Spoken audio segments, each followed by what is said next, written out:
After their long journey of academic and holistic development at St. Clair College, in line with our vision, we are proud to celebrate St. Clair College with our new graduates.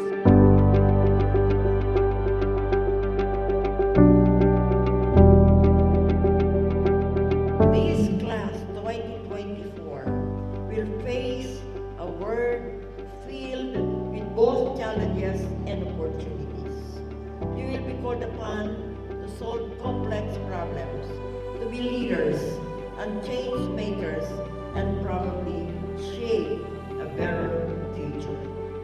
Your journey does not end here. It's merely the beginning of a new chapter.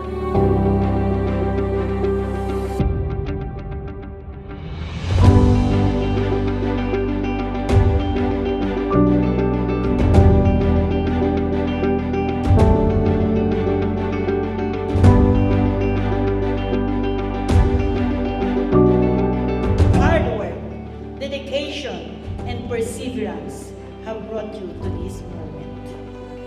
This graduation is not just a celebration of your academic achievements, but also a testament to your resilience, determination, and ability to overcome challenges.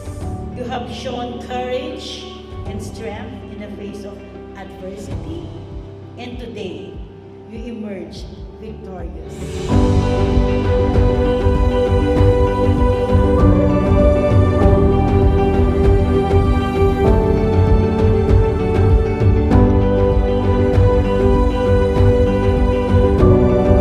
Dream big. Dreams are for free. Work hard and never lose faith in yourselves. As you move forward, embrace challenges, seek knowledge, and never stop learning, because learning is a continuous process. You have the power to shape the world, and I have no doubt that you will make St. Clair College proud of you.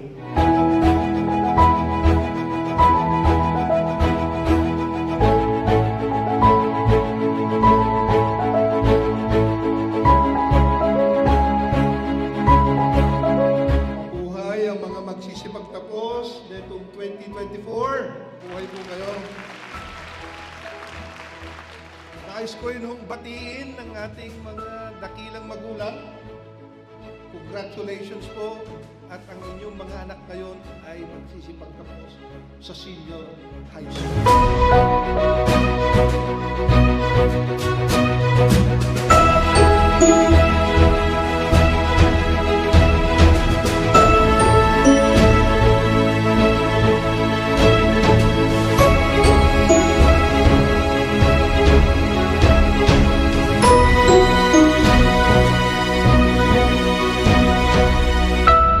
Your grades will never ever define you. Your grades, no matter how high they are merely grades. They are merely numbers.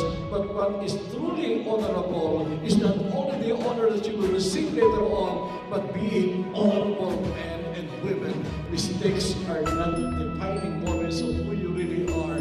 You will commit mistakes because you are human beings. You are not artificial intelligent. You are authentic, intelligent people.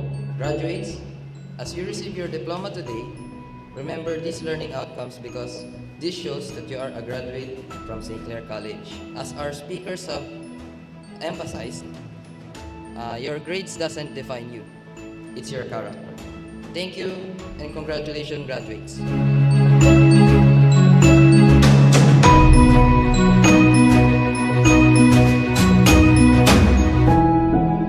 Hanapin mo ang kinang mo. Bawat isa sa atin may kinang. Hanapin mo lang. Tandaan mo, pag graduate mo ng college o ngayon pwede ka na magtrabaho, di ba kayo mag-a-apply, ang hahanapin mo, paano ko makukuha, hindi yung karaban ko apat. Kinang mo ang magbibigay sa iyo ng magandang